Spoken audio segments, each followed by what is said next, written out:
ਅਧਿਆਇ 7, ਜਿਸ ਵਿੱਚ ਅਸੀਂ ਪੜ੍ਹਾਂਗੇ ਅਦਭੁਤ ਅਵਤਾਰ ਸ਼੍ਰੀ ਸਾਈਂ ਬਾਬਾ ਦਾ ਸੁਭਾਅ, ਉਹਨਾਂ ਦੀਆਂ ਯੋਗਿਕ ਕਿਰਿਆਵਾਂ, ਉਹਨਾਂ ਦੀ ਸਰਵ ਵਿਆਪਕਤਾ, ਕੋੜ ਤੇ ਰੋਗੀ ਦੀ ਸੇਵਾ, ਖਾਪਰੜੇ ਦੇ ਪੁੱਤਰ ਨੂੰ ਪਲੇਗ ਤੇ ਪੰਡਰਪੁਰ ਜਾਣਾ। ਸਭ ਤੋਂ ਪਹਿਲਾਂ ਅਸੀਂ ਅਦਭੁਤ ਅਵਤਾਰ ਬਾਰੇ ਵਿਚਾਰ ਕਰਾਂਗੇ। ਸ਼੍ਰੀ ਸਾਈਂ ਬਾਬਾ ਸਾਰੀਆਂ ਯੋਗਿਕ ਕਿਰਿਆਵਾਂ ਵਿੱਚ ਨਿਪੁੰਨ ਸਨ। 6 ਤਰ੍ਹਾਂ ਦੀਆਂ ਕਿਰਿਆਵਾਂ ਤਾਂ ਉਹ ਪੂਰੀ ਤਰ੍ਹਾਂ ਜਾਣਦੇ ਸਨ। 6 ਕਿਰਿਆਵਾਂ ਜਿਨ੍ਹਾਂ ਵਿੱਚ ਧੋਤੀ ਯਾਨੀ ਇੱਕ 3 ਇੰਚ ਚੌੜੇ ਅਤੇ 22.5 ਇੰਚ ਲੰਮੇ ਕੱਪੜੇ ਦੇ ਗਿੱਲੇ ਹੋਏ ਟੁਕੜੇ ਨਾਲ ਪੇਟ ਨੂੰ ਸਾਫ਼ ਕਰਨਾ, ਖੰਡ ਯੋਗ ਭਾਵ ਆਪਣੇ ਸਰੀਰ ਦੇ ਅੰਗਾਂ ਨੂੰ ਅਲੱਗ-ਅਲੱਗ ਕਰਕੇ ਉਹਨਾਂ ਨੂੰ ਦੁਬਾਰਾ ਜੋੜਨਾ ਅਤੇ ਸਮਾਧੀ ਆਦਿ ਵੀ ਸ਼ਾਮਲ ਹਨ। ਜੇ ਕਹੀਏ ਕਿ ਉਹ ਹਿੰਦੂ ਸਨ ਤਾਂ ਸ਼ਕਲ ਤੋਂ ਮੁਸਲਮਾਨਾਂ ਵਰਗੇ ਲੱਗਦੇ ਸੀ। ਕੋਈ ਵੀ ਯਕੀਨ ਨਾਲ ਨਹੀਂ ਕਹਿ ਸਕਦਾ ਸੀ ਕਿ ਉਹ ਹਿੰਦੂ ਸੀ ਜਾਂ ਮੁਸਲਮਾਨ। ਉਹ ਹਿੰਦੂਆਂ ਦਾ ਰਾਮਨੌਮੀ ਤਿਉਹਾਰ ਪੂਰੇ ਰੀਤੀ ਰਿਵਾਜਾਂ ਨਾਲ ਮਨਾਉਂਦੇ ਸੀ ਅਤੇ ਨਾਲ ਹੀ ਮੁਸਲਮਾਨਾਂ ਦਾ ਚੰਦਨ ਉਤਸਵ ਵੀ। ਉਹ ਉਤਸਵ ਵਿੱਚ ਕੁਸ਼ਤੀਆਂ ਨੂੰ ਉਤਸ਼ਾਹਿਤ ਕਰਦੇ ਅਤੇ ਜੇਤੂਆਂ ਨੂੰ ਇਨਾਮ ਦਿੰਦੇ ਸੀ। ਗੋਕੁਲ ਅਸ਼ਟਮੀ ਨੂੰ ਉਹ ਗੋਪਾਲ ਕਾਲਾ ਉਤਸਵ ਵੀ ਬੜੀ ਧੂਮਧਾਮ ਨਾਲ ਮਨਾਉਂਦੇ ਸੀ। ਈਦ ਵਾਲੇ ਦਿਨ ਉਹ ਮੁਸਲਮਾਨਾਂ ਨੂੰ ਮਸਜਿਦ ਵਿੱਚ ਨਮਾਜ਼ ਪੜ੍ਹਨ ਲਈ ਸੱਦਾ ਦਿੰਦੇ ਸੀ। ਇੱਕ ਵਾਰੀ ਮੁਹੱਰਮ ਦੇ ਮੌਕੇ ਤੇ ਮੁਸਲਮਾਨਾਂ ਨੇ ਮਸਜਿਦ ਵਿੱਚ ਤਾਜ਼ੀਆ ਬਣਾਉਣ ਅਤੇ ਕੁਝ ਦਿਨ ਉੱਥੇ ਰੱਖ ਕੇ ਜਲੂਸ ਦੀ ਸ਼ਕਲ ਵਿੱਚ ਪਿੰਡ ਵਿੱਚੋਂ ਕੱਢਣ ਦਾ ਪ੍ਰੋਗਰਾਮ ਬਣਾਇਆ। ਸ਼੍ਰੀ ਸਾਈਂ ਬਾਬਾ ਨੇ ਸਿਰਫ 4 ਦਿਨ ਤਾਜ਼ੀਆ ਨੂੰ ਉੱਥੇ ਰੱਖਣ ਦਿੱਤਾ ਅਤੇ ਬਿਨਾਂ ਕਿਸੇ ਗੱਲਬਾਤ ਦੇ 5ਵੇਂ ਦਿਨ ਉੱਥੋਂ ਚੁਕਵਾ ਦਿੱਤਾ। ਜੇ ਕਹੀਏ ਕਿ ਉਹ ਮੁਸਲਮਾਨ ਸੀ ਤਾਂ ਉਹਨਾਂ ਦੇ ਕੰਨ ਹਿੰਦੂਆਂ ਦੇ ਰਿਵਾਜ ਅਨੁਸਾਰ ਵਿੰਨੇ ਹੋਏ ਸੀ ਅਤੇ ਕਹੀਏ ਕਿ ਹਿੰਦੂ ਸੀ ਤਾਂ ਉਹ ਸੁੰਨਤ ਕਰਾਉਣ ਦੇ ਹੱਕ ਵਿੱਚ ਸੀ। ਨਾਨਾ ਸਾਹਿਬ ਚਾਂਦੋਰਕਰ, ਜਿਨ੍ਹਾਂ ਨੇ ਸਾਈਂ ਬਾਬਾ ਨੂੰ ਬਹੁਤ ਨੇੜਿਓਂ ਦੇਖਿਆ ਸੀ, ਉਹਨਾਂ ਨੇ ਦੱਸਿਆ ਕਿ ਉਹਨਾਂ ਦੀ ਸੁੰਨਤ ਨਹੀਂ ਹੋਈ ਸੀ। ਸਾਈਂ ਲੀਲਾ ਮੈਗਜ਼ੀਨ ਵਿੱਚ ਸ਼੍ਰੀ BV ਦੇਵ ਵੱਲੋਂ ਲਿਖਿਆ ਲੇਖ ਬਾਬਾ ਯਵਨ ਕੇ ਹਿੰਦੂ ਸਫਾ 562 ਦੇਖੋ।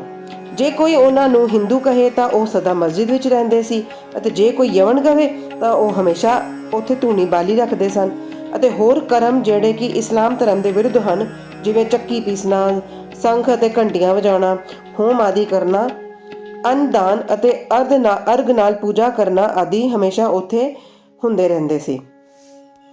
ਜੇ ਕੋਈ ਕਹੇ ਕਿ ਉਹ ਯਵਨ ਸੀ ਤਾਂ ਕੁਲੀਨ ਬ੍ਰਾਹਮਣ ਅਤੇ ਅਗਨੀਹੋਤਰੀ ਵੀ ਆਪਣੇ ਅਸੂਲਾਂ ਨੂੰ ਛੱਡ ਕੇ ਹਮੇਸ਼ਾ ਉਹਨਾਂ ਨੂੰ ਸਾਸ਼ਟਾਂਗ ਨਮਸਕਾਰ ਕਰਦੇ ਸੀ। ਜਿਹੜੇ ਲੋਕ ਉਹਨਾਂ ਦੇ ਦੇਸ਼ ਦਾ ਪਤਾ ਲਗਾਉਣ ਗਏ, ਉਹਨਾਂ ਨੂੰ ਆਪਣਾ ਸਵਾਲ ਹੀ ਭੁੱਲ ਗਿਆ ਅਤੇ ਉਹਨਾਂ ਦੇ ਦਰਸ਼ਨਾਂ ਨਾਲ ਹੀ ਮੋਹਿਤ ਹੋ ਗਏ। ਖੈਰ, ਇਸ ਦਾ ਫੈਸਲਾ ਕੋਈ ਨਹੀਂ ਕਰ ਸਕਿਆ ਕਿ ਅਸਲ ਵਿੱਚ ਸਾਈਂ ਬਾਬਾ ਹਿੰਦੂ ਸੀ ਜਾਂ ਮੁਸਲਮਾਨ। ਇਸ ਵਿੱਚ ਹੈਰਾਨੀ ਹੀ ਕੀ ਹੈ। ਜਿਹੜਾ ਹੰਕਾਰ ਅਤੇ ਇੰਦਰੀਆਂ ਦੇ ਸੁੱਖਾਂ ਨੂੰ ਤਿਆਗ ਕੇ ਈਸ਼ਵਰ ਦੀ ਸ਼ਰਨ ਵਿੱਚ ਆ ਜਾਂਦਾ ਹੈ ਅਤੇ ਜਦੋਂ ਉਸ ਨੂੰ ਈਸ਼ਵਰ ਨਾਲ ਅਭਿੰਨਤਾ ਪ੍ਰਾਪਤ ਹੋ ਜਾਂਦੀ ਹੈ, ਫਿਰ ਉਸ ਦੀ ਕੋਈ ਜਾਤ ਪਾਤ ਨਹੀਂ ਰਹਿ ਜਾਂਦੀ। ਇਸੇ ਸ਼੍ਰੇਣੀ ਦੇ ਵਿੱਚ ਸ਼੍ਰੀ ਸਾਈਂ ਬਾਬਾ ਸੀ। ਉਹ ਜਾਤਾਂ ਅਤੇ ਪ੍ਰਾਣੀਆਂ ਵਿੱਚ ਜ਼ਰਾ ਵੀ ਭੇਦਭਾਵ ਨਹੀਂ ਕਰਦੇ ਸੀ। ਫਕੀਰਾਂ ਨਾਲ ਉਹ ਮੀਟ ਅਤੇ ਮੱਛੀ ਵੀ ਖਾ ਲੈਂਦੇ ਸੀ। ਕੁੱਤੇ ਵੀ ਉਹਨਾਂ ਦੇ ਭੋਜਨ ਵਾਲੇ ਭਾਂਡੇ ਵਿੱਚ ਮੂੰਹ ਪਾ ਕੇ ਆਜ਼ਾਦੀ ਨਾਲ ਖਾਂਦੇ ਸੀ, ਪਰ ਉਹਨਾਂ ਨੇ ਕਦੀ ਵੀ ਨਹੀਂ ਰੋਕਿਆ। ਇਸ ਤਰ੍ਹਾਂ ਦਾ ਨਿਰਾਲਾ ਅਤੇ ਅਦਭੁਤ ਸ਼੍ਰੀ ਸਾਈਂ ਬਾਬਾ ਦਾ ਅਵਤਾਰ ਸੀ। ਪਿਛਲੇ ਜਨਮਾਂ ਦੇ ਸ਼ੁਭ ਕਰਮਾਂ ਦੇ ਫਲਸਰੂਪ ਮੈਨੂੰ ਵੀ ਉਹਨਾਂ ਦੇ ਚਰਨਾਂ ਦੇ ਕੋਲ ਬੈਠਣ ਅਤੇ ਉਹਨਾਂ ਦੇ ਸਤਸੰਗ ਦਾ ਲਾਭ ਲੈਣ ਦੀ ਚੰਗੀ ਕਿਸਮਤ ਪ੍ਰਾਪਤ ਹੋਈ। ਮੈਨੂੰ ਜਿਸ ਆਨੰਦ ਅਤੇ ਸੁੱਖ ਦਾ ਅਨੁਭਵ ਹੋਇਆ, ਉਸ ਦਾ ਵਰਣਨ ਮੈਂ ਕਿਸ ਤਰ੍ਹਾਂ ਕਰ ਸਕਦਾ ਹਾਂ। ਅਸਲ ਵਿੱਚ ਬਾਬਾ ਅਖੰਡ ਸੱਚਿਦਾਨੰਦ ਸਨ। ਉਹਨਾਂ ਦੀ ਮਹਾਨਤਾ ਅਤੇ ਨਿਰਲੇਪਣ ਦੇ ਵੀ ਬਿਆਨ ਕੌਣ ਕਰ ਸਕਦਾ ਹੈ। ਜਿਸ ਨੇ ਉਹਨਾਂ ਦੇ ਸ਼੍ਰੀ ਦਰਸ਼ਨ ਕਮਲਾਂ ਦੀ ਸ਼ਰਨ ਲਈ ਉਸ ਨੇ ਗਿਆਨ ਦੀ ਪ੍ਰਾਪਤੀ ਹੋ ਗਈ। ਬਹੁਤ ਸਾਰੇ ਸੰਨਿਆਸੀ, ਸਾਧਕ ਅਤੇ ਹੋਰ ਮੁਮੁਕਸ਼ ਜਨ ਵੀ ਸ਼੍ਰੀ ਸਾਈਂ ਬਾਬਾ ਕੋਲ ਆਉਂਦੇ ਸਨ। ਬਾਬਾ ਵੀ ਹਮੇਸ਼ਾ ਉਹਨਾਂ ਨਾਲ ਉੱਠਦੇ ਬੈਠਦੇ, ਘੁੰਮਦੇ ਫਿਰਦੇ ਅਤੇ ਉਹਨਾਂ ਨਾਲ ਗੱਲਬਾਤ ਕਰਕੇ ਉਹਨਾਂ ਦਾ ਮਨ ਖੁਸ਼ ਕਰਦੇ ਸਨ। ਅੱਲਾਹ ਮਾਲਿਕ ਹਮੇਸ਼ਾ ਉਹਨਾਂ ਦੇ ਜ਼ੁਬਾਨ ਉੱਤੇ ਸੀ। ਉਹ ਕਦੇ ਵੀ ਵਿਵਾਦ ਅਤੇ ਮਤਭੇਦ ਵਿੱਚ ਨਹੀਂ ਪੈਂਦੇ ਸੀ ਅਤੇ ਹਮੇਸ਼ਾ ਸ਼ਾਂਤ ਅਤੇ ਸਥਿਰ ਰਹਿੰਦੇ ਸੀ। ਪਰ ਕਦੀ-ਕਦੀ ਉਹ ਗੁੱਸੇ ਵਿੱਚ ਆ ਜਾਂਦੇ ਸੀ। ਉਹ ਹਮੇਸ਼ਾ ਹੀ ਵੇਦਾਂਤ ਦੀ ਸਿੱਖਿਆ ਦਿੰਦੇ ਸਨ। ਕੋਈ ਵੀ ਆਖਿਰ ਤੱਕ ਨਹੀਂ ਜਾਣ ਸਕਿਆ ਕਿ ਸ਼੍ਰੀ ਸਾਈਂ ਬਾਬਾ ਅਸਲ ਵਿੱਚ ਕੌਣ ਸਨ। ਅਮੀਰ ਅਤੇ ਗਰੀਬ ਦੋਨੋਂ ਹੀ ਉਹਨਾਂ ਲਈ ਇੱਕੋ ਜਿਹੇ ਸਨ। ਉਹਨਾਂ ਨੂੰ ਲੋਕਾਂ ਦੇ ਘਰ-ਬਾਰ, ਵਪਾਰ ਬਾਰੇ ਪੂਰੀ ਜਾਣਕਾਰੀ ਹੁੰਦੀ ਸੀ ਅਤੇ ਜਦੋਂ ਉਹ ਭੇਦ ਪ੍ਰਗਟ ਕਰਦੇ ਤਾਂ ਸਾਰੇ ਹੈਰਾਨ ਹੋ ਜਾਂਦੇ ਸੀ। ਆਪ ਗਿਆਨ ਦੇ ਅਵਤਾਰ ਹੋ ਕੇ ਵੀ ਉਹ ਹਮੇਸ਼ਾ ਅਗਿਆਨਤਾ ਦਾ ਦਿਖਾਵਾ ਕਰਦੇ ਸੀ। ਉਹਨਾਂ ਨੇ ਇੱਜ਼ਤ ਮਾਨ ਵਿੱਚ ਕੋਈ ਰੁਚੀ ਨਹੀਂ ਸੀ। ਇਸ ਤਰ੍ਹਾਂ ਸ਼੍ਰੀ ਸਾਈਂ ਬਾਬਾ ਦੀ ਵਿਸ਼ੇਸ਼ਤਾ ਸੀ। ਹੈ ਤਾਂ ਉਹ ਸਰੀਰਧਾਰੀ, ਪਰ ਕਰਮਾਂ ਤੋਂ ਉਹਨਾਂ ਦਾ ਰੱਬ ਰੂਪੀ ਸਾਫ਼ ਝਲਕਦਾ ਸੀ। ਸ਼ਿਰਡੀ ਦੇ ਸਾਰੇ ਨਰ ਨਾਰੀ ਉਹਨਾਂ ਨੂੰ ਪਾਰ ਬ੍ਰਹਮ ਹੀ ਮੰਨਦੇ ਸੀ। ਸ਼੍ਰੀ ਸਾਈਂ ਬਾਬਾ ਦੇ ਖਾਸ ਭਗਤ ਮਹਾਲਸਾ ਪਤੀ, ਜਿਹੜੇ ਕਿ ਬਾਬਾ ਦੇ ਨਾਲ ਮਸਜਿਦ ਵਿੱਚ ਚਾਵੜੀ ਵਿੱਚ ਸੌਂਦੇ ਸੀ, ਉਹਨਾਂ ਨੂੰ ਬਾਬਾ ਨੇ ਦੱਸਿਆ ਸੀ ਕਿ ਮੇਰਾ ਜਨਮ ਪਥਾਰਡੀ ਦੇ ਇੱਕ ਬ੍ਰਾਹਮਣ ਪਰਿਵਾਰ ਵਿੱਚ ਹੋਇਆ ਸੀ। ਮੇਰੇ ਮਾਤਾ ਪਿਤਾ ਨੇ ਮੈਨੂੰ ਬਚਪਨ ਵਿੱਚ ਹੀ ਇੱਕ ਫਕੀਰ ਨੂੰ ਦੇ ਦਿੱਤਾ ਸੀ। ਜਦੋਂ ਇਹ ਚਰਚਾ ਹੋ ਰਹੀ ਸੀ ਤਾਂ ਪਥਰਡੀ ਤੋਂ ਕੁਝ ਲੋਕ ਉੱਥੇ ਆਏ ਅਤੇ ਬਾਬਾ ਨੇ ਉਹਨਾਂ ਕੋਲੋਂ ਕੁਝ ਲੋਕਾਂ ਦੇ ਬਾਰੇ ਪੁੱਛਗਿੱਛ ਕੀਤੀ। ਸ਼੍ਰੀਮਤੀ ਕਾਸ਼ੀਬਾਈ ਕਾਨੇਟਕਰ, ਪੂਨਾ ਦੀ ਇੱਕ ਮਸ਼ਹੂਰ ਪੜ੍ਹੀ ਲਿਖੀ ਔਰਤ, ਨੇ ਸਾਈਂ ਲੀਲਾ ਮੈਗਜ਼ੀਨ ਭਾਗ 2 ਸਨ 1934 ਦੇ ਸਫਾ 79 ਉੱਤੇ ਅਨੁਭਵ ਨੰਬਰ 5 ਵਿੱਚ ਪ੍ਰਕਾਸ਼ਿਤ ਕੀਤਾ ਹੈ ਕਿ ਬਾਬਾ ਦੇ ਚਮਤਕਾਰਾਂ ਬਾਰੇ ਸੁਣ ਕੇ ਅਸੀਂ ਲੋਕ ਆਪਣੀ ਬ੍ਰਹਮਵਾਦੀ ਸੰਸਥਾ ਦੀ ਰੀਤ ਅਨੁਸਾਰ ਸੋਚ ਵਿਚਾਰ ਕਰ ਰਹੇ ਸੀ। ਬਹਿਸ ਦਾ ਵਿਸ਼ਾ ਸੀ ਕਿ ਸ਼੍ਰੀ ਸਾਈਂ ਬਾਬਾ ਬ੍ਰਹਮਵਾਦੀ ਹਨ ਤਾਂ ਜਾਂ ਵਾਮ ਮਾਰਗੀ।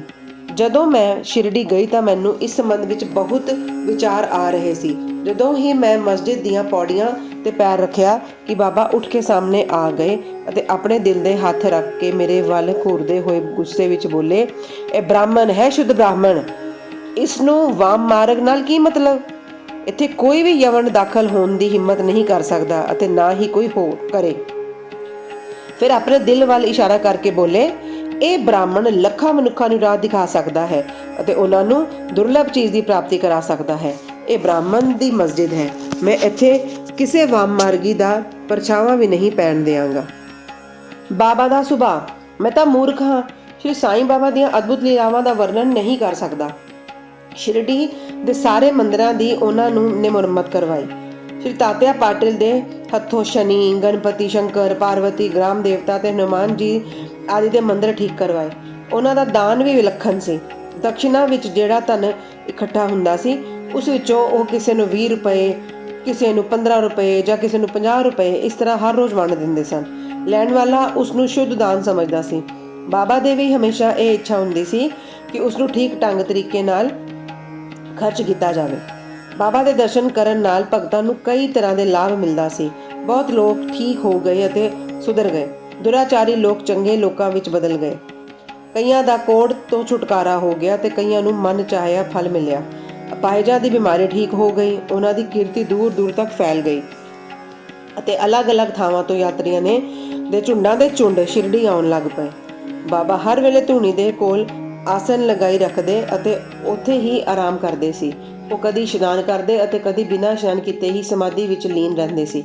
ਉਹ ਸਿਰ ਉੱਤੇ ਇੱਕ ਸਾਫਾ, ਕਮਰ ਤੇ ਇੱਕ ਧੋਤੀ ਅਤੇ ਤਨ ਢੱਕਣ ਲਈ ਇੱਕ ਅੰਗਰਖਾ ਧਾਰਨ ਕਰਦੇ ਸੀ। ਸ਼ੁਰੂ ਤੋਂ ਹੀ ਉਹਨਾਂ ਦਾ ਪਹਿਰਾਵਾ ਇਸ ਤਰ੍ਹਾਂ ਦਾ ਸੀ। ਆਪਣੇ ਜੀਵਨ ਦੇ ਪਹਿਲੇ ਅੱਧ ਵਿੱਚ ਉਹ ਪਿੰਡ ਵਿੱਚ ਇਲਾਜ ਵੀ ਕਰਦੇ ਸੀ। ਰੋਗੀਆਂ ਨੂੰ ਠੀਕ ਕਰਨ ਲਈ ਉਹ ਦਵਾਈ ਵੀ ਦਿੰਦੇ ਸੀ ਅਤੇ ਉਹਨਾਂ ਦੇ ਹੱਥਾਂ ਵਿੱਚ ਬੇਹੱਦ ਯਸ਼ ਸੀ। ਇਸ ਕਾਰਨ ਉਹ ਥੋੜ੍ਹੇ ਵਕਤ ਵਿੱਚ ਹੀ ਇੱਕ ਯੋਗ ਡਾਕਟਰ ਵਜੋਂ ਮਸ਼ਹੂਰ ਹੋ ਗਏ। ਇੱਥੇ ਸਿਰਫ ਇੱਕ ਘਟਨਾ ਦਾ ਜ਼ਿਕਰ ਕੀਤਾ ਜਾਂਦਾ ਹੈ ਜਿਹੜੀ ਬਹੁਤ ਹੀ ਅਜੀਬ ਹੈ। ਅੱਖਾਂ ਦਾ ਵਿਲੱਖਣ ਇਲਾਜ। ਇੱਕ ਭਗਤ ਦੀਆਂ ਅੱਖਾਂ ਬਹੁਤ ਲਾਲ ਹੋ ਗਈਆਂ। ਅੱਖਾਂ ਵਿੱਚ ਸੋਜ ਵੀ ਆ ਗਈ। ਸ਼ਿਰਡੀ ਵਰਗੇ ਛੋਟੇ ਪਿੰਡ ਵਿੱਚ ਡਾਕਟਰ ਕਿੱਥੋਂ? ਤਾਂ ਭਗਤ ਰੋਗੀ ਨੂੰ ਬਾਬਾ ਕੋਲ ਲੈ ਆਏ। ਇਸ ਤਰ੍ਹਾਂ ਦੀ ਤਕਲੀਫ ਵਿੱਚ ਡਾਕਟਰ ਆਮ ਕਰਕੇ ਲੇਪ, ਮਲਮ, ਅੰਜਨ, ਗਾਂ ਦਾ ਦੁੱਧ ਅਤੇ ਕਪੂਰ ਮਿਲੀਆਂ ਦਵਾਈਆਂ ਦੀ ਵਰਤੋਂ ਕਰਦੇ ਹਨ। ਪਰ ਬਾਬਾ ਦੀ ਦਵਾਈ ਤਾਂ ਬਿਲਕੁਲ ਹੀ ਅਲੱਗ ਸੀ। ਉਹਨਾਂ ਨੇ ਪਿਲਾਵਾਂ ਪੀਸ ਕੇ ਉਸ ਦੀਆਂ 2 ਗੋਲੀਆਂ ਬਣਾਈਆਂ ਤੇ ਰੋਗੀ ਦੀਆਂ ਅੱਖਾਂ ਉੱਪਰ ਇੱਕ ਗੋਲੀ ਚਿਪਕਾ ਕੇ ਕੱਪੜੇ ਦੀ ਪੱਟੀ ਨਾਲ ਅੱਖਾਂ ਬੰਨ੍ਹ ਦਿੱਤੀਆਂ। ਦੂਸਰੇ ਦਿਨ ਪੱਟੀ ਖੋਲ ਕੇ ਅੱਖਾਂ ਉੱਪਰ ਪਾਣੀ ਦੇ ਛਿੱਟੇ ਮਾਰੇ ਗਏ। ਸੋਜ ਘੱਟ ਹੋ ਗਈ ਅਤੇ ਅੱਖਾਂ ਬਿਲਕੁਲ ਠੀਕ ਹੋ ਗਈਆਂ। ਅੱਖਾਂ ਸਰੀਰ ਦਾ ਇੱਕ ਬਹੁਤ ਕੋਮਲ ਅੰਗ ਹਨ, ਪਰ ਬਾਬਾ ਦੀ ਦਵਾਈ ਨਾਲ ਕੋਈ ਨੁਕਸਾਨ ਨਹੀਂ ਹੋਇਆ, ਬਲਕਿ ਅੱਖਾਂ ਦੀ ਬਿਮਾਰੀ ਦੂਰ ਹੋ ਗਈ। ਇਸ ਤਰ੍ਹਾਂ ਅਨੇਕਾਂ ਰੋਗੀ ਠੀਕ ਹੋ ਗਏ। ਇਹ ਘਟਨਾ ਦਾ ਸਿਰਫ ਉਦਾਹਰਨ ਵਾਸਤੇ ਇੱਥੇ ਦਿੱਤੀ ਗਈ ਹੈ।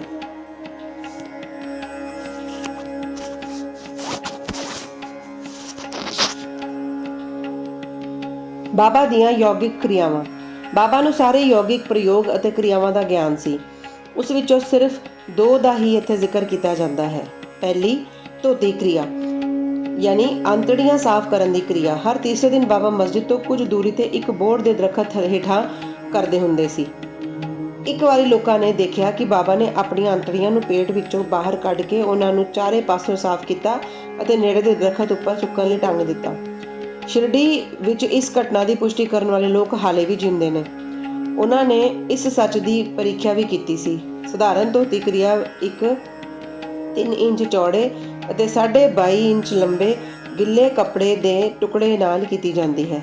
ਇਸ ਕੱਪੜੇ ਨੂੰ ਮੂੰਹ ਵਿੱਚੋਂ ਪੇਟ ਵਿੱਚ ਉਤਾਰ ਲਿਆ ਜਾਂਦਾ ਹੈ ਅਤੇ ਲਗਭਗ ਅੱਧਾ ਘੰਟਾ ਪੇਟ ਵਿੱਚ ਰੱਖਦੇ ਹਨ ਤਾਂ ਕਿ ਉਸ ਦਾ ਪੂਰਾ ਅਸਰ ਹੋ ਸਕੇ। ਉਸ ਤੋਂ ਬਾਅਦ ਉਸ ਨੂੰ ਬਾਹਰ ਕੱਢ ਲੈਂਦੇ ਹਨ। ਪਰ ਬਾਬਾ ਜੀ ਤਾਂ ਇਹ ਧੋਤੀ ਕਿਰਿਆ ਬਿਲਕੁਲ ਅਜੀਬ ਅਤੇ ਵੱਖਰੀ ਹੀ ਸੀ। ਦੂਸਰੀ, ਖੰਡ ਯੋਗ। ਇੱਕ ਵਾਰੀ ਬਾਬਾ ਨੇ ਆਪਣੇ ਸਰੀਰ ਦੇ ਅੰਗ ਵੱਖ-ਵੱਖ ਕਰਕੇ ਮਸਜਿਦ ਦੇ ਵਿੱਚ ਅਲੱਗ-ਅਲੱਗ ਥਾਵਾਂ ਤੇ ਖਿਲਾਰ ਦਿੱਤੇ। ਅਚਾਨਕ ਉਸ ਦਿਨ ਇੱਕ ਸੱਜਣ ਮਸਜਿਦ ਵਿੱਚ ਆਏ ਅਤੇ ਉਹਨਾਂ ਅੰਗਾਂ ਨੂੰ ਇਸ ਤਰ੍ਹਾਂ ਇੱਥੇ ਉੱਥੇ ਖਿਲਰਿਆ ਦੇਖ ਕੇ ਉਹ ਬਹੁਤ ਡਰ ਗਏ। ਪਹਿਲੇ ਉਹਨਾਂ ਨੇ ਸੋਚਿਆ ਕਿ ਵਾਪਸ ਜਾ ਕੇ ਪਿੰਡ ਦੇ ਅਧਿਕਾਰੀ ਨੂੰ ਇਹ ਖਬਰ ਭੇਜ ਦੇਣੀ ਚਾਹੀਦੀ ਹੈ ਕਿ ਕਿਸੇ ਨੇ ਬਾਬਾ ਦਾ ਖੂਨ ਕਰਕੇ ਉਹਨਾਂ ਦੇ ਟੋਟੇ ਕਰ ਦਿੱਤੇ ਹਨ। ਪਰ ਖਬਰ ਦੇਣ ਵਾਲਾ ਹੀ ਪਹਿਲਾਂ ਫੜਿਆ ਜਾਂਦਾ ਹੈ। ਇਹ ਸੋਚ ਕੇ ਉਹ ਚੁੱਪ ਹੀ ਰਹੇ। ਦੂਸਰੇ ਦਿਨ ਜਦੋਂ ਉਹ ਮਸਜਿਦ ਵਿੱਚ ਗਏ ਤਾਂ ਬਾਬਾ ਨੂੰ ਪਹਿਲੇ ਵਾਂਗ ਹੱਟੇ ਕੱਟੇ ਅਤੇ ਠੀਕ ਠਾਕ ਦੇਖ ਕੇ ਉਹਨਾਂ ਨੂੰ ਬਹੁਤ ਹੈਰਾਨੀ ਹੋਈ।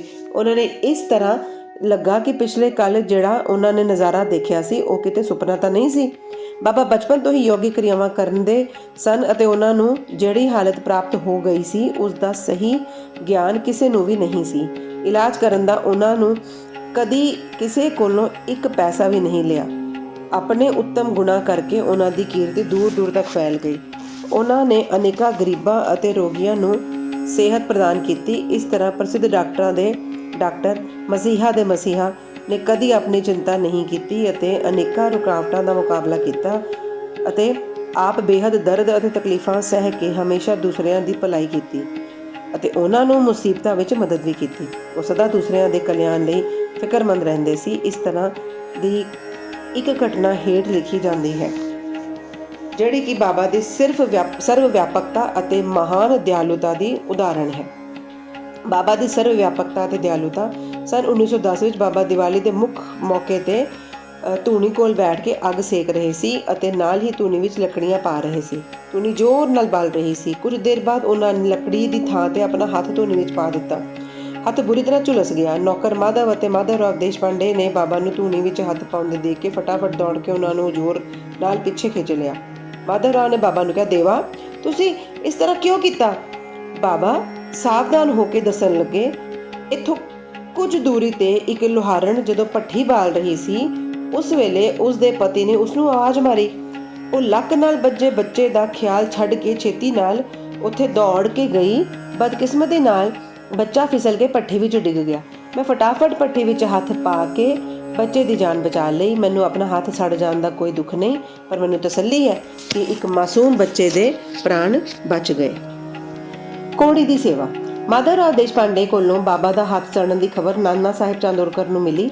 ਉਹ ਬੰਬਈ ਦੇ ਮਸ਼ਹੂਰ ਡਾਕਟਰ ਸ਼੍ਰੀ ਪਰਮਾਨੰਦ ਦੇ ਨਾਲ ਦਵਾਈਆਂ, ਲੇਪ, ਲਿਟ ਅਤੇ ਪੱਟੀਆਂ ਆਦਿ ਨਾਲ ਲੈ ਕੇ ਜਲਦੀ ਨਾਲ ਸ਼ਿਰਡੀ ਆਏ। ਉਹਨਾਂ ਨੇ ਬਾਬਾ ਕੋਲੋਂ ਡਾਕਟਰ ਪਰਮਾਨੰਦ ਨੂੰ ਹੱਥ ਦਿਖਾਉਣ ਅਤੇ ਸੜੇ ਹੋਏ ਥਾਂ ਤੇ ਦਵਾਈ ਲਗਾਉਣ ਦੀ ਆਗਿਆ ਮੰਗੀ। ਇਸ ਪ੍ਰਾਰਥਨਾ ਨੂੰ ਨਾਮਨਜ਼ੂਰ ਕਰ ਦਿੱਤਾ ਗਿਆ। ਹੱਥ ਸੜਨ ਤੋਂ ਬਾਅਦ ਇੱਕ ਕੋੜੀ ਭਾਗੋ ਜੀ ਸ਼ਿੰਦੇ ਉਹਨਾਂ ਦੇ ਹੱਥ ਉੱਪਰ ਹਮੇਸ਼ਾ ਪੱਟੀ ਬੰਨ੍ਹਦੇ ਸੀ। ਉਹਨਾਂ ਦਾ ਇਹ ਰੋਜ਼ ਦਾ ਕੰਮ ਸੀ ਕਿ ਸੜੇ ਹੋਏ ਥਾਂ ਉੱਤੇ ਘਿਓ ਮਲਣਾ, ਉਸਦੇ ਉੱਪਰ ਇੱਕ ਪੱਤਾ ਰੱਖ ਕੇ ਪੱਟੀਆਂ ਨਾਲ ਉਸ ਨੂੰ ਕੁੱਟ ਕੇ ਬੰਨ੍ਹ ਦੇਣਾ। ਜ਼ਖਮ ਜਲਦੀ ਭਰ ਜਾਏ, ਇਸ ਲਈ ਨਾਨਾ ਸਾਹਿਬ ਚਾਂਦੋਰਕਰ ਨੇ ਪੱਟੀ ਛੱਡਣ ਅਤੇ ਡਾਕਟਰ ਪਰਮਾਨੰਦ ਕੋਲੋਂ ਇਲਾਜ ਕਰਵਾਉਣ ਲਈ ਬਾਬਾ ਨੂੰ ਬਾਰ-ਬਾਰ ਬੇਨਤੀ ਕੀਤੀ। ਇੱਥੋਂ ਤੱਕ ਕਿ ਡਾਕਟਰ ਪਰਮਾਨੰਦ ਨੇ ਵੀ ਬੜੀ ਵਾਰੀ ਪ੍ਰਾਰਥਨਾ ਕੀਤੀ, ਪਰ ਬਾਬਾ ਨੇ ਇਹ ਆਖ ਕੇ ਟਾਲ ਦਿੱਤਾ ਕਿ ਸਿਰਫ ਅੱਲਾ ਹੀ ਮੇਰਾ ਡਾਕਟਰ ਹੈ। ਉਹਨਾਂ ਨੇ ਹੱਥ ਦਾ ਮੁਆਇਨਾ ਕਰਵਾਉਣ ਤੋਂ ਨਾ ਕਰ ਦਿੱਤੀ। ਡਾਕਟਰ ਪਰਮਾਨੰਦ ਦੀਆਂ ਦਵਾਈਆਂ ਸ਼ਿਰਡੀ ਦੀ ਹਵਾ ਵਿੱਚ ਨਾ ਖੁੱਲ ਸਕੀਆਂ ਅਤੇ ਨਾ ਹੀ ਉਹਨਾਂ ਦੀ ਵਰਤੋਂ ਹੋ ਸਕੀ। ਫਿਰ ਵੀ ਡਾਕਟਰ ਸਾਹਿਬ ਦੀ ਚੰਗੀ ਕਿਸਮਤ ਕਿ ਜਿਹੜੇ ਉਹਨਾਂ ਨੂੰ ਬਾਬਾ ਦੇ ਸ਼੍ਰੀ ਦਰਸ਼ਨ ਕਰਨ ਦਾ ਲਾਭ ਹੋਇਆ। ਭਾਗੋ ਜੀ ਨੇ ਦਵਾਈ ਲਗਾਉਣ ਦੀ ਆਗਿਆ ਮਿਲ ਗਈ। ਕੁਝ ਦਿਨਾਂ ਬਾਅਦ ਜ਼ਖਮ ਭਰ ਗਿਆ ਤਾਂ ਸਾਰੇ ਭਗਤ ਸੁਖੀ ਹੋ ਗਏ, ਪਰ ਇਹ ਕਿਸੇ ਨੂੰ ਵੀ ਪਤਾ ਨਹੀਂ ਸੀ ਕਿ ਕੁਝ ਪੀੜ ਬਾਕੀ ਸੀ ਜਾਂ ਨਹੀਂ। ਹਰ ਰੋਜ਼ ਸਵੇਰੇ ਹੱਥ ਦੀ ਮਾਲਿਸ਼ ਅਤੇ ਫਿਰ ਦੁਬਾਰਾ ਘੁੱਟ ਕੇ ਪੱਟੀ ਬੰਨ੍ਹਣਾ। ਸ਼੍ਰੀ ਸਾਈਂ ਬਾਬਾ ਦੀ ਸਮਾਧੀ ਤੱਕ ਇਹ ਕੰਮ ਇਸ ਤਰ੍ਹਾਂ ਚੱਲਦਾ ਰਿਹਾ। ਸ਼੍ਰੀ ਸਾਈਂ ਬਾਬਾ ਵਰਗੇ ਪੂਰਨ ਸਿੱਧ ਨੂੰ ਅਸਲ ਵਿੱਚ ਇਸ ਇਲਾਜ ਦੀ ਵੀ ਕੋਈ ਜ਼ਰੂਰਤ ਨਹੀਂ ਸੀ, ਪਰ ਭਗਤਾਂ ਦੇ ਪਿਆਰ ਕਰਕੇ ਉਹਨਾਂ ਨੇ ਭਾਗੋ ਜੀ ਦੀ ਇਹ ਸੇਵਾ ਨਿਰਵਿਘਨ ਮਨਜ਼ੂਰ ਕੀਤੀ। ਜਦੋਂ ਬਾਬਾ ਲੇਂਡੀ ਨੂੰ ਜਾਂਦੇ ਤਾਂ ਭਾਗੋ ਜੀ ਛਤਰੀ ਲੈ ਕੇ ਉਹਨਾਂ ਦੇ ਨਾਲ ਹੀ ਜਾਂਦੇ ਸੀ। ਹਰ ਰੋਜ਼ ਸਵੇਰੇ ਜਦੋਂ ਬਾਬਾ ਧੂਣੀ ਕੋਲ ਆਸਨ ਉੱਤੇ ਬਿਰਾਜਦੇ ਤਾਂ ਭਾਗੋ ਜੀ ਉੱਥੇ ਪਹਿਲਾਂ ਤੋਂ ਹੀ ਹਾਜ਼ਰ ਹੋ ਕੇ ਆਪਣਾ ਕੰਮ ਸ਼ੁਰੂ ਕਰ ਦਿੰਦੇ ਸੀ। ਭਾਗੋ ਜੀ ਨੇ ਪਿਛਲੇ ਜਨਮ ਵਿੱਚ ਬਹੁਤ ਪਾਪ ਕੀਤੇ ਸੀ ਇਸ ਕਰਕੇ ਹੀ ਉਹਨਾਂ ਨੂੰ ਕੋੜ ਹੋਇਆ ਸੀ। ਉਹਨਾਂ ਦੀਆਂ ਉਂਗਲੀਆਂ ਗਲ ਗਈਆਂ ਸੀ ਅਤੇ ਸਰੀਰ ਪੀਕ ਆਦਿ ਨਾਲ ਭਰਿਆ ਹੋਇਆ ਸੀ, ਜਿਸ ਵਿੱਚੋਂ ਬੋਂ ਵੀ ਆਉਂਦੀ ਸੀ। ਹਾਲਾਂਕਿ ਬਾਹਰੋਂ ਦੇਖਿਆ ਜਾਵੇ ਤਾਂ ਉਹ ਬਦਕਿਸਮਤ ਲੱਗਦੇ ਸੀ, ਪਰ ਬਾਬਾ ਦਾ ਮੁੱਖ ਸੇਵਾਦਾਰ ਹੋਣ ਦੇ ਨਾਤੇ ਅਸਲ ਵਿੱਚ ਉਹ ਜ਼ਿਆਦਾ ਭਾਗਾਂ ਵਾਲੇ ਅਤੇ ਸੁਖੀ ਸਨ। ਉਹਨਾਂ ਨੂੰ ਬਾਬਾ ਦੀ ਨੇੜਤਾ ਦਾ ਪੂਰਾ ਲਾਭ ਪ੍ਰਾਪਤ ਹੋਇਆ। ਬਾਲਕ ਖਾਪਰਡੇ ਨੂੰ ਪਲੇਗ। ਹੁਣ ਮੈਂ ਬਾਬਾ ਦੀ ਦੂਸਰੀ ਅਦਭੁਤ ਲੀਲਾ ਦਾ ਵਰਣਨ ਕਰਾਂਗਾ। ਅਮਰਾਵਤੀ ਦੇ ਸ਼੍ਰੀ ਦਾਦਾ ਸਾਹਿਬ ਖਾਪਰਡੇ ਦੀ ਪਤਨੀ ਆਪਣੇ ਛੋਟੇ ਪੁੱਤਰ ਦੇ ਨਾਲ ਕਈ ਦਿਨਾਂ ਤੋਂ ਸ਼ਿਰਡੀ ਵਿੱਚ ਸੀ। ਪੁੱਤਰ ਤੇਜ਼ ਬੁਖਾਰ ਨਾਲ ਪੀੜਤ ਸੀ। ਉਸ ਨਾਲ ਉਸਨੂੰ ਪਲੇਗ ਦੀ ਗਿਲਟੀ ਵੀ ਨਿਕਲ ਆਈ। ਸ਼੍ਰੀਮਤੀ ਖਾਪਰਡੇ ਡਰ ਕੇ ਬਹੁਤ ਘਬਰਾਉਣ ਲੱਗੀ ਅਤੇ ਅਮਰਾਵਤੀ ਵਾਪਸ ਜਾਣ ਦਾ ਵਿਚਾਰ ਕਰਨ ਲੱਗੀ। ਸ਼ਾਮ ਵੇਲੇ ਜਦੋਂ ਬਾਬਾ ਹਵਾ ਖਾਣ ਲਈ ਵਾੜੇ, ਹੁਣ ਜਿਸ ਨੂੰ ਸਮਾਧੀ ਮੰਦਰ ਕਿਹਾ ਜਾਂਦਾ ਹੈ, ਦੇ ਕੋਲੋਂ ਜਾ ਰਹੇ ਸੀ ਤਾਂ ਉਸ ਨੇ ਉਹਨਾਂ ਕੋਲੋਂ ਵਾਪਸ ਜਾਣ ਦੀ ਆਗਿਆ ਮੰਗੀ ਅਤੇ ਕੰਬਦੀ ਆਵਾਜ਼ ਵਿੱਚ ਕਹਿਣ ਲੱਗੀ ਕਿ ਮੇਰੇ ਪਿਆਰੇ ਪੁੱਤਰ ਨੂੰ ਪਲੇਗ ਹੋ ਗਈ ਹੈ, ਹੁਣ ਮੈਂ ਘਰ ਵਾਪਸ ਜਾਣਾ ਚਾਹੁੰਦੀ ਹਾਂ। ਪਿਆਰ ਨਾਲ ਉਹਨਾਂ ਦੀ ਗੱਲ ਕਰਦੇ ਹੋਏ ਬਾਬਾ ਨੇ ਕਿਹਾ, ਅਸਮਾਨ ਵਿੱਚ ਬਹੁਤ ਬੱਦਲ ਛਾਏ ਹੋਏ ਹਨ, ਉਹਨਾਂ ਨੂੰ ਹਟਦੇ ਹੀ ਅਸਮਾਨ ਪਹਿਲਾਂ ਵਾਂਗ ਸਾਫ਼ ਹੋ ਜਾਏਗਾ। ਇਹ ਕਹਿੰਦੇ ਹੋਏ ਉਹਨਾਂ ਨੇ ਕਮਰ ਤੱਕ ਆਪਣੀ ਕਫਨੀ ਉੱਪਰ ਚੁੱਕੀ ਅਤੇ ਉੱਥੇ ਖੜੇ ਸਾਰੇ ਲੋਕਾਂ ਨੂੰ ਅੰਡਿਆਂ ਵਰਗੀਆਂ 4 ਗਿਲਟੀਆਂ ਦਿਖਾ ਕੇ ਕਿਹਾ, ਦੇਖੋ ਮੈਨੂੰ ਆਪਣੇ ਭਗਤਾਂ ਲਈ ਕਿੰਨਾ ਦੁੱਖ ਸਹਿਣਾ ਪੈਂਦਾ, ਉਹਨਾਂ ਦੇ ਦੁੱਖ ਮੇਰੇ ਹਨ। ਇਹ ਅਜਬ ਅਤੇ ਅਸਾਧਾਰਨ ਲੀਲਾ ਦੇਖ ਕੇ ਲੋਕਾਂ ਨੂੰ ਵਿਸ਼ਵਾਸ ਹੋ ਗਿਆ ਕਿ ਸੰਤਾਂ ਨੂੰ ਆਪਣੇ ਭਗਤਾਂ ਲਈ ਕਿਸ ਤਰ੍ਹਾਂ ਦੇ ਦੁੱਖ ਸਹਿਣ ਕਰਨੇ ਪੈਂਦੇ ਹਨ। ਸੰਤਾਂ ਦਾ ਦਿਲ ਮੋਮ ਨਾਲੋਂ ਵੀ ਨਰਮ ਅਤੇ ਮੱਖਣ ਵਰਗਾ ਕੋਮਲ ਹੁੰਦਾ ਹੈ। ਉਹ ਬਿਨਾਂ ਕਾਰਨ ਹੀ ਭਗਤਾਂ ਨਾਲ ਪਿਆਰ ਕਰਦੇ ਅਤੇ ਉਹਨਾਂ ਨੂੰ ਆਪਣੇ ਸਕੇ ਰਿਸ਼ਤੇਦਾਰ ਸਮਝਦੇ ਹਨ। ਪੰਢਰਪੁਰ ਜਾਣਾ। ਬਾਬਾ ਆਪਣੇ ਭਗਤਾਂ ਨਾਲ ਕਿੰਨਾ ਪਿਆਰ ਕਰਦੇ ਅਤੇ ਇਸ ਤਰ੍ਹਾਂ ਉਹਨਾਂ ਦੀਆਂ ਸਾਰੀਆਂ ਇੱਛਾਵਾਂ ਅਤੇ ਖਬਰਾਂ ਨੂੰ ਪਹਿਲਾਂ ਹੀ ਜਾਣ ਲੈਂਦੇ ਸੀ, ਇਸ ਦਾ ਵਰਣਨ ਕਰਕੇ ਮੈਂ ਅਧਿਆਇ ਖਤਮ ਕਰਾਂਗਾ। ਨਾਨਾ ਸਾਹਿਬ ਚਾਂਦੋਰਕਰ ਬਾਬਾ ਦੇ ਪਰਮ ਭਗਤ ਸੀ। ਉਹ ਖਾਨਦੇਸ਼ ਵਿੱਚ ਨੰਦੂਰਬਾਰ ਦੇ ਮਾਮਲੇਦਾਰ ਸੀ। ਉਹਨਾਂ ਦੀ ਬਦਲੀ ਪੰਢਰਪੁਰ ਹੋ ਗਈ ਅਤੇ ਸ਼੍ਰੀ ਸਾਈਂ ਬਾਬਾ ਦੀ ਭਗਤੀ ਦਾ ਉਹਨਾਂ ਨੂੰ ਫਲ ਮਿਲਿਆ, ਕਿਉਂਕਿ ਉਹਨਾਂ ਨੂੰ ਪੰਢਰਪੁਰ, ਜਿਹੜਾ ਕਿ ਧਰਤੀ ਦੇ ਸਵਰਗ ਵਾਂਗ ਹੈ, ਉਸ ਵਿੱਚ ਰਹਿਣ ਦਾ ਮੌਕਾ ਮਿਲ ਗਿਆ। ਨਾਨਾ ਸਾਹਿਬ ਨੂੰ ਜਲਦੀ ਹੀ ਕੰਮ ਸਾਂਭਣਾ ਸੀ, ਇਸ ਲਈ ਉਹ ਕਿਸੇ ਨੂੰ ਕੋਈ ਚਿੱਠੀ ਲਿਖੇ ਜਾਂ ਖਬਰ ਦਿੱਤੇ ਬਿਨਾਂ ਹੀ ਸ਼ਿਰਡੀ ਲਈ ਚੱਲ ਪਏ। ਉਹ ਆਪਣੇ ਪੰਢਰਪੁਰ ਯਾਨੀ ਸ਼ਿਰਡੀ ਵਿੱਚ ਅਚਾਨਕ ਹੀ ਪਹੁੰਚ ਕੇ ਆਪਣੇ ਵਿਠੋਬਾ ਯਾਨੀ ਬਾਬਾ ਨੂੰ ਨਮਸਕਾਰ ਕਰਕੇ ਅੱਗੇ ਜਾਣਾ ਚਾਹੁੰਦੇ ਸੀ। ਨਾਨਾ ਸਾਹਿਬ ਨੇ ਆਉਣ ਦੀ ਖਬਰ ਕਿਸੇ ਨੂੰ ਵੀ ਨਹੀਂ ਦਿੱਤੀ ਸੀ, ਪਰ ਬਾਬਾ ਤੋਂ ਕੀ ਲੁਕਿਆ ਸੀ, ਉਹ ਤਾਂ ਜਾਣੀ ਜਾਣ ਸਨ। ਜਦੋਂ ਹੀ ਨਾਨਾ ਸਾਹਿਬ ਨੀਮਗਾ ਪਹੁੰਚੇ, ਜਿਹੜਾ ਸ਼ਿਰਡੀ ਤੋਂ ਕੁਝ ਦੂਰੀ ਤੇ ਹੈ, ਬਾਬਾ ਕੋਲ ਬੈਠੇ ਹੋਏ ਮਾਲਸਾਪਤੀ, ਅੱਪਾ ਸ਼ਿੰਦੇ ਤੇ ਕਾਸ਼ੀ ਰਾਮ ਨਾਲ ਗੱਲਬਾਤ ਕਰ ਰਹੇ ਸੀ। ਉਸ ਵੇਲੇ ਮਸਜਿਦ ਵਿੱਚ ਸ਼ਾਂਤੀ ਹੋ ਗਈ ਅਤੇ ਬਾਬਾ ਨੇ ਅਚਾਨਕ ਕਿਹਾ, ਚਲੋ ਚਾਰੋਂ ਮਿਲ ਕੇ ਭਜਨ ਕਰੀਏ। ਪੰਢਰਪੁਰ ਦੇ ਦਰਵਾਜ਼ੇ ਖੁੱਲੇ ਹੋਏ ਹਨ, ਇਹ ਭਜਨ ਪਿਆਰ ਨਾਲ ਗਾਈਏ। ਪੰਢਰਪੁਰਲਾ ਜਾਇਆਚੇ ਜਾਇਆਚੇ ਤਿਥੇਚ ਮਜਲਾ ਰਾयांचे ਤਿਥੇਚ ਮਜਲਾ ਰਾयांचे ਕਰਦੇ ਮਾਇਆ ਰਾयांचे। ਸਾਰੇ ਮਿਲ ਕੇ ਗਾਣ ਲੱਗੇ।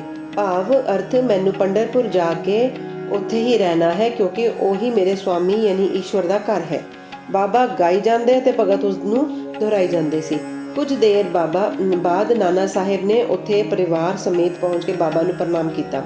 ਉਹਨਾਂ ਨੇ ਬਾਬਾ ਕੋਲੋਂ ਪੰਢਰਪੁਰ ਪਧਾਰਨ ਅਤੇ ਉੱਥੇ ਨਿਵਾਸ ਕਰਨ ਦੀ ਬੇਨਤੀ ਕੀਤੀ। ਪਾਠਕੋ, ਹੁਣ ਇਸ ਬੇਨਤੀ ਦੀ ਜ਼ਰੂਰਤ ਹੀ ਕਿੱਥੇ ਸੀ। ਭਗਤਾਂ ਨੇ ਨਾਨਾ ਸਾਹਿਬ ਨੂੰ ਦੱਸਿਆ ਕਿ ਬਾਬਾ ਤਾਂ ਪਹਿਲੇ ਹੀ ਪੰਢਰਪੁਰ ਵਾਸ ਦੇ ਭਾਵ ਵਿੱਚ ਸੀ। ਇਹ ਸੁਣ ਕੇ ਨਾਨਾ ਸਾਹਿਬ ਭਾਵੁਕ ਹੋ ਕੇ ਸ਼੍ਰੀ ਚਰਨਾਂ ਉੱਤੇ ਡਿੱਗ ਪਏ ਅਤੇ ਬਾਬਾ ਦੀ ਆਗਿਆ ਉਦੀ ਅਤੇ ਆਸ਼ੀਰਵਾਦ ਲੈ ਕੇ ਪੰਢਰਪੁਰ ਨੂੰ ਰਵਾਨਾ ਹੋ ਗਏ। ਬਾਬਾ ਦੀਆਂ ਕਥਾਵਾਂ ਬੇਅੰਤ ਹਨ। ਹੋਰ ਵਿਸ਼ਿਆਂ ਜਿਵੇਂ ਮਾਨਵ ਜਨਮ ਦਾ ਮਹੱਤਵ, ਬਾਬਾ ਦਾ ਭਿੱਖਿਆ ਮੰਗ ਕੇ ਗੁਜ਼ਾਰਾ ਕਰਨਾ, ਬਾਈਜਾਬਾਈ ਦੀ ਸੇਵਾ ਅਤੇ ਹੋਰ ਕਥਾਵਾਂ ਨੂੰ ਅਗਲੇ ਅਧਿਆਇ ਲਈ ਬਾਕੀ ਰੱਖ ਕੇ ਹੁਣ ਮੈਨੂੰ ਇੱਥੇ ਆਰਾਮ ਕਰਨਾ ਚਾਹੀਦਾ ਹੈ। ਸ਼੍ਰੀ ਸਤਿਗੁਰੂ ਸਾਈਨਾਥ ਨੂੰ ਸੀਸ ਝੁਕਾਓ, ਸਾਰੇ ਸੁਖ ਸ਼ਾਂਤੀ ਪਾਓ। ਓਮ ਸਾਈ ਰਾਮ, ਓਮ ਸਾਈ ਰਾਮ।